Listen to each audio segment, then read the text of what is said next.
Doctor Baba Saheb Ambedkar open university.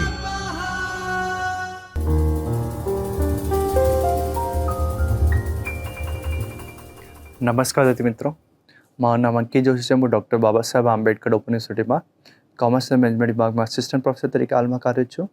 તો વિદ્યાર્થી મિત્રો, આજે આપણે જે આપણું બીકોમ છે એ બીકોમમાં આપણું એસવાય બીકોમમાં આપણો વિષય આવે છે ઇન્કમ ટેક્સ એન્ડ જીએસટી. આ ઇન્કમ ટેક્સ એન્ડ જીએસટીમાં ભાગ 2, એ ભાગ 2માં એકમ 6 મકાન મિલકતની આવક, એના ઉપર આજે આપણે વિસ્તૃત ચર્ચા કરવાના છીએ. અને વિદ્યાર્થી મિત્રો, આ જે મકાન મિલકતની આવક છે એનામાં ઘણી બધી વિષય વસ્તુની આપણે ચર્ચા કરી ચૂક્યા હતા. તો આજે આપણે એના આગળની વિષય વસ્તુ સાથે ફરીથી મળીએ અને ફરીથી આગળની વિષય વસ્તુ આપણે ભણીએ. તો આજનો આપણો જે ટોપિક છે એ મકાનના ગ્રોજ વાર્ષિક મૂલ્ય નિર્ધારણ. આ બહુ અગત્યનું હોય. જ્યારે પણ આપણે મકાન મિલકતની આવકની ગણતરી કરતા હોઈએ ને, મકાન મિલકતની આવકની ગણતરીમાં સૌથી અગત્યની વસ્તુ ગ્રોજ વાર્ષિક મૂલ્ય. કોઈ પણ મકાનનો ગ્રોજ વાર્ષિક મૂલ્યનું નિર્ધારણ. એટલે ગ્રોજ વાર્ષિક મૂલ્ય શું છે એને, તો મકાન મિલકતના ગ્રોજ વાર્ષિક મૂલ્ય નિર્ધારણ માટે નીચે જણાવેલ 5 સંભાવનાઓ ધ્યાનમાં લેવાની. એટલે જ્યારે પણ આપણે ગ્રોજ વાર્ષિક મૂલ્ય, કોઈ પણ મકાનનો ગ્રોજ વાર્ષિક મૂલ્યનું નિર્ધારણ કરતા હોઈએ ત્યારે 5 સંભાવના હોય છે. કઈ કઈ? તો જો કોઈ મકાન મિલકત અથવા તેનો ભાગ પાછલા આખા વર્ષ માટે ભાડે આપવામાં આવેલ હોય. સૌથી પહેલા કોઈ પણ મકાનનો ગ્રોજ વાર્ષિક મૂલ્ય ક્યારે આપણે ગણવાનું, ક્યારે નિર્ધારણ કરવાનું? જ્યારે જો કોઈ મકાન મિલકત, આપણી પાસે કોઈ પણ મકાન મિલકત હોય ને, અને તેનો ભાગ કાં તો પૂરેપૂરી મકાન મિલકત, કાં તો પૂરેપૂરી મકાન મિલકતમાંથી 1 કે 2 રૂમ, 1 કે 2 કમરા, એવી રીતે એ પાછલા આખા વર્ષ માટે ભાડે આપવામાં આવતા હોય. ખબર પડી તમે? હું ક્યારે મારા મકાનનો ગ્રોજ વાર્ષિક મૂલ્યનું નિર્ધારણ કરીશ? જ્યારે મારે પાસે જે મકાન મિલકત છે એ મકાન મિલકત પૂરેપૂરા પાછલા વર્ષમાં ભાડે આપેલ હોય. અને કાંક તો જે મકાન મિલકત છે આનો નાનો ભાગ, મોટો ભાગ 75%, 25%, 50% ભાગ આપણે પાછલા વર્ષમાં, પૂરેપૂરે વર્ષમાં ભાડે આપેલ હોય અને ભાડાની આવક આપણને મળતી હોય. બીજી કન્ડિશન, જો કોઈ મકાન મિલકત અથવા તેનો ભાગ જે પાછલા વર્ષમાં અમુક સમય માટે ભાડે આપવામાં આવેલ હોય અને અન્ય સમય માટે ખાલી રહેલો હોય. એ જ મકાન મિલકત છે એ પાછલા વર્ષ દરમિયાન, જે આપણનો આ આકારની વર્ષ કહેવાય જેમાં આપણે આવકવેરો ભરીએ, એનો જે પાછળનો જે વર્ષ છે એ પાછળના વર્ષને આપણી જે મકાન મિલકત છે, કાંક તો પૂરેપૂરી, કાંક તો એનો નાનકડો ભાગ, કાંક તો એનો મોટો ભાગ, એ પાછલા વર્ષ માટે અમુક સમય માટે જ ભાડે આપવામાં આવ્યો હોય અને અન્ય સમય ખાલી રહેલો હોય. 12 મહિનામાંથી 6 મહિના ભાડે આપ્યો હોય, 6 મહિના ખાલી રહ્યો હોય. કાશ્મીરમાં આપણું ઘર છે, ઘરમાં 6-7 રૂમ છે, 3 રૂમ ભાડે આપ્યા હોય. એ ઠંડીના ટાઈમમાં કે ગરમીના ટાઈમમાં લોકો ત્યાં ફરવા આવે ત્યારે આપ્યો હોય. ઘણી વખત ફરવા ના આવે તો ભાડે ના અપાય, એવી રીતે. એટલે અમુક સમય માટે ભાડે હોય, અમુક સમય માટે ભાડે ના હોય. કોઈ પણ છોકરા ભણવા આવે છે તો છોકરા ભણવા જ્યારે સ્કૂલ ચાલુ હોય, કોલેજ ચાલુ હોય ત્યારે રહેતા હોય, પછી સ્કૂલ અને કોલેજ પત્યા પછી વેકેશન પડે ત્યારે જતા રહે ખાલી કરી. તો અમુક સમય માટે ખાલી પણ રહે. અને પૂરેપૂરું મકાન હોઈ શકે, એનો ભાગ પણ હોઈ શકે. ત્રીજી કન્ડિશન, જો કોઈ મકાન મિલકત અથવા તેનો ભાગ પાછલા વર્ષ દરમિયાન અમુક સમય માટે ભાડે આપેલ હોય અને બાકીના સમય માટે તેનો ઉપયોગ અંગત રહેઠાણ તરીકે થાય છે. આપણી પાસે એ જ મકાન મિલકત છે, કાંક તો મકાન મિલકત, કાંક તો એનો નાનો કે કાંક તો એનો મોટો ભાગ, એ પાછલા વર્ષ દરમિયાન અમુક સમય માટે આપણે ભાડે આપેલ હોય અને અમુક સમય માટે અંગત ઉપયોગ માટે લીધેલો હોય. પેલામાં શું હતું? ખાલી પડેલ હતો. આમાં શું છે? ત્રીજી કન્ડિશનમાં કે અમુક સમય માટે ભાડે આપેલ હોય અને અમુક સમય માટે એ અંગત વપરાશ માટે ઉપયોગમાં લેવાતો હોય. ક્લિયર? ચોથી કન્ડિશન, જ્યારે કોઈ અસેસી પાછલા વર્ષ દરમિયાન 1 કરતાં વધુ મકાનનો ઉપયોગ અંગત રહેઠાણ માટે કરતો હોય. આપણી પાસે 2 કે 3 મકાન હોય, તમે એક મકાન તમારે અંગત ઉપયોગ માટે રાખો, બીજું પણ મકાન તમે અંગત ઉપયોગ માટે રાખો, ત્રીજું પણ મકાન તમે અંગત ઉપયોગ માટે રાખો. એટલે અંગત ઉપયોગ માટે એક જ મકાન રાખી શકાય છે. બીજું તમારી પાસે કોઈ બીજું પણ મકાન હોય અને તેને તમે અંગત ઉપયોગ માટે રાખતા હોય તો પણ. એટલે જ્યારે કોઈ અસેસી પાછલા વર્ષ દરમિયાન 1 કરતાં વધુ મકાનનો ઉપયોગ અંગત રહેઠાણ માટે કરતો હોય તો પાંચમી કન્ડિશન, જ્યારે કોઈ એસએસસી એક કરતાં વધુ મકાનની માલિકી ધરાવતો હોય, એક કરતાં વધુ મકાનનો માલિક હોય અને કોઈ એક મકાનનો ઉપયોગ તેના નોકરી ધંધાના કારણે અંગત રહેઠાણ માટે ના કરી શકતો હોય, એકનો અંગત રહેઠાણ માટે કરે છે, એકનો શું કરે છે, ધંધા કે વ્યવસાય માટે કરે છે, તો એ ધંધા કે વ્યવસાયમાં ના કરતો હોવો જોઈએ. ક્લિયર? જ્યારે કોઈ એસએસસી એક કરતાં વધુ મકાનની માલિકી ધરાવતો હોય અને કોઈ એક મકાનનો ઉપયોગ તેના નોકરી ધંધાના કારણે અંગત રહેઠાણ માટે ના કરી શકતો હોય. ક્લિયર? આ પાછી કન્ડિશન. ઉપર જણાવેલ પાંચેય સંભાવના હેઠળ મકાન મિલકતના મૂલ્યનું નિર્ધારણ, ગ્રોજ વાર્ષિક મૂલ્યનું નિર્ધારણ કે ચોખ્ખા વાર્ષિક મૂલ્યનું નિર્ધારણ વિસ્તારમાં આપણે ભણીશું કે જ્યારે પણ કોઈ પણ મકાનનો આપણે ગ્રોજ વાર્ષિક મૂલ્ય કે આપણે ચોખ્ખું વાર્ષિક મૂલ્ય ગણવાનું હોય ત્યારે કેવી રીતે ગણીશું. જો કોઈ મકાન મિલકત અથવા તેનો ભાગ પાછલા આખા વર્ષ માટે ભાડે આપેલ હોય તો જો એસએસસી તેનો મકાન અથવા તે મકાનનો કોઈ પણ ભાગ, કોઈ પણ ચોક્કસ ભાગ પાછલા આખા વર્ષ દરમિયાન માટે ભાડે આપે તો તેવા મકાનનો ગ્રોજ વાર્ષિક મૂલ્ય એવી રીતે ગણી શકાય છે. તો આના સ્ટેપ્સ છે. સ્ટેપ્સ 1, પૂરેપૂરા વર્ષ, પાછલા વર્ષમાં પૂરેપૂરા વર્ષ તમે શું કર્યું હોય, પૂરેપૂરા વર્ષ તમારા ભાડે આપ્યો હોય. ક્લિયર? જો કોઈ મકાન મિલકત અથવા તેનો કોઈ પણ ભાગ પાછલા આખા વર્ષ દરમિયાન ભાડે આપેલ હોય તો આપણે પેલી સ્ટેપ શું છે, વાર્ષિક મૂલ્યની ગણતરી કરવાનું. તો સૌથી પહેલા શું છે, મ્યુનિસિપલ અકાળની મુજબ મકાનનું નિર્ધારિત મૂલ્ય. હવે સૌથી પહેલા જ્યારે આપણું જે મકાન છે એ મકાનનું મ્યુનિસિપાલિટીની અકાળની મુજબ આપણું મકાનનું નિર્ધારિત મૂલ્ય શું છે એની રકમ લખવાની. એ રકમ લખી દીધી. એ રકમ લખ્યા પછી અથવા શું કરવાનું, બી, મકાનનું વ્યાજબી ભાડું. હવે મકાનનું જે વ્યાજબી ભાડું હોય ને એ વ્યાજબી ભાડું લખવાનું. એ મકાનનું વ્યાજબી ભાડું લખી દેવાનું. એ લખ્યા પછી એ લખી દીધું.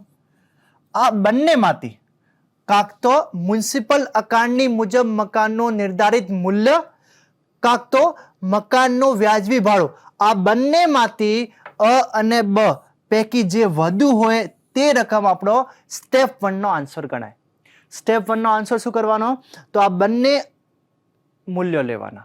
પેલા અ મૂલ્ય લેવાનું, પછી બ મૂલ્ય લેવાનું. આ બંને લીધા પછી બંનેમાંથી જેની રકમ વધારે હોય, અ અને બ પૈકી જે વધુ રકમ હોય એ સ્ટેપ 1 નો આન્સર આવે.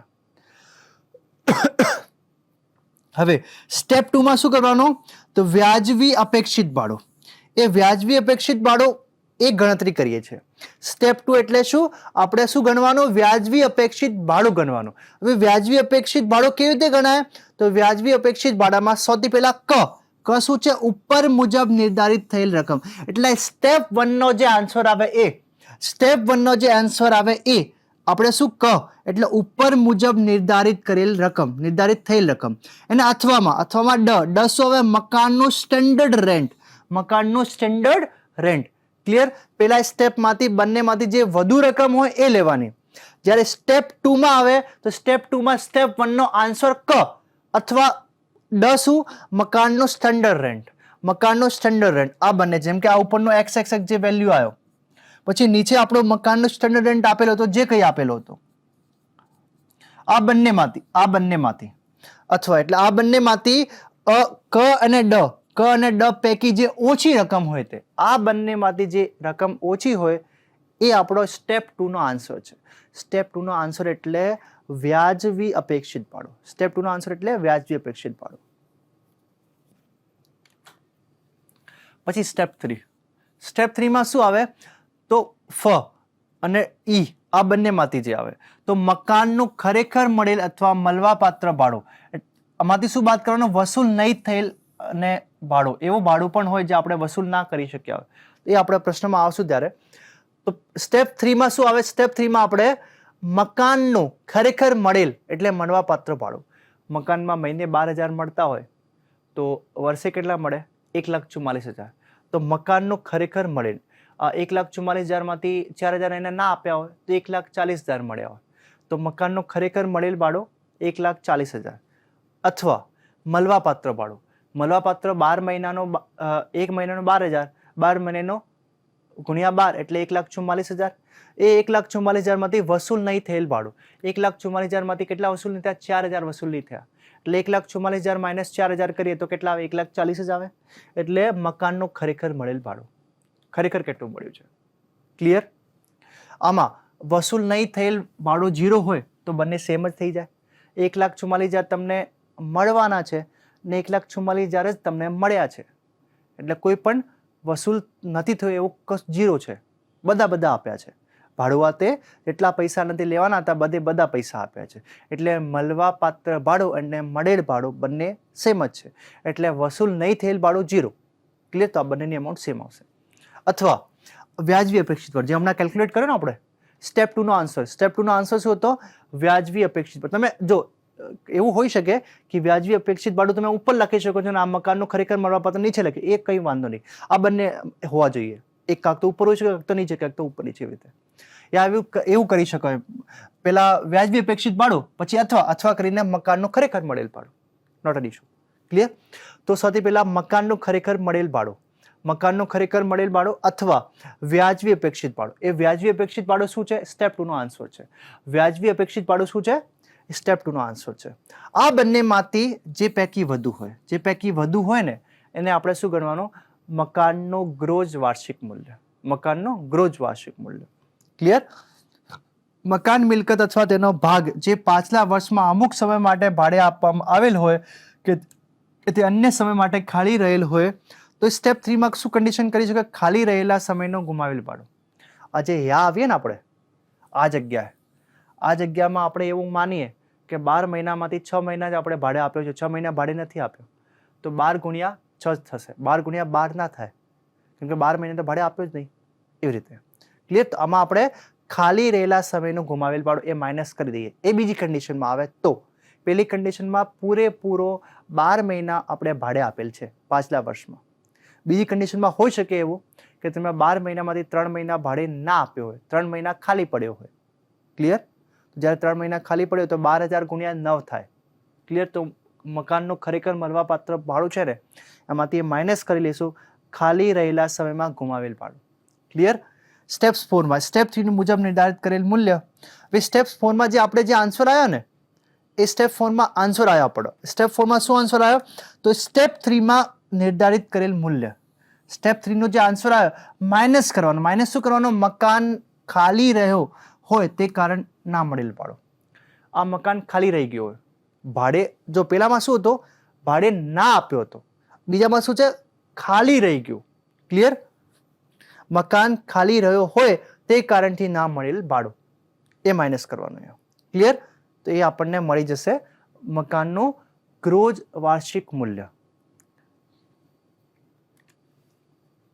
હવે આપણે એક પ્રશ્નથી આપણે એને સમજીએ કે પ્રશ્નમાં ખરેખર, આ તો આપણે થિયરિટિકલ ભણ્યા, પ્રશ્નમાં ખરેખર આપણે જ્યારે મકાનનું વાર્ષિક મૂલ્ય નિર્ધારણ કરવું હોય તો કેવી રીતે નિર્ધારણ કરી શકાય?